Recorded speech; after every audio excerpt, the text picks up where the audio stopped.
Sannu Kumar entertainment.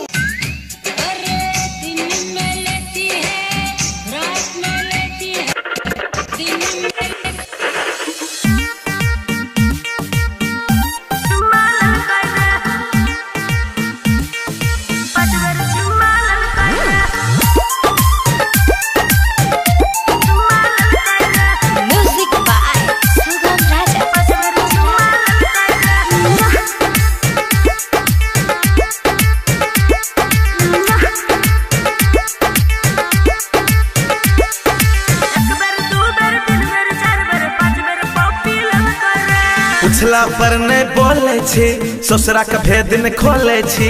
पहला रात में की भेलो कौन चन्हासी दिल को गे। उछला पर नहीं बोले छी ससुरा के भेद न खोले छी।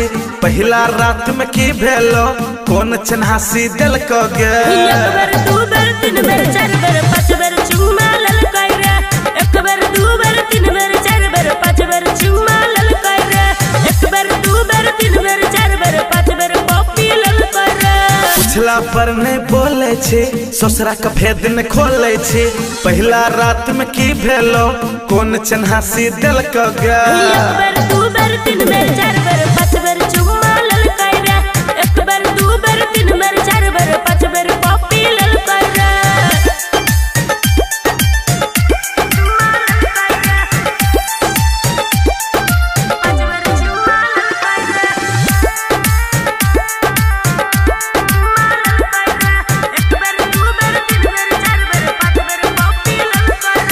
पहले रही पत्थर की गे अब कोना मोटा गईले।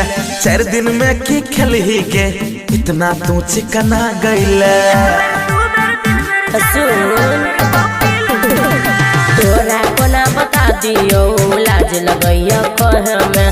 भतर संगे ससुरा में अब मन लगैया रहे में। धोखा देले चक्रिया खेले सैटा तोरा पे पड़तो गे। एक बार दू बार तीन बार चार बार पांच बार चुम्मा ललकाऊ रे। एक बार दू बार तीन बार चार बार पांच बार चुम्मा ललकाऊ रे।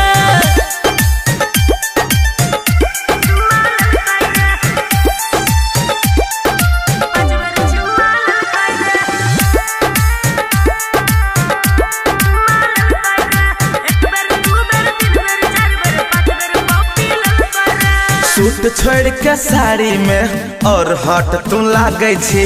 हाथ पकड़ के खींचे छियो दूर किया तू भागे छी।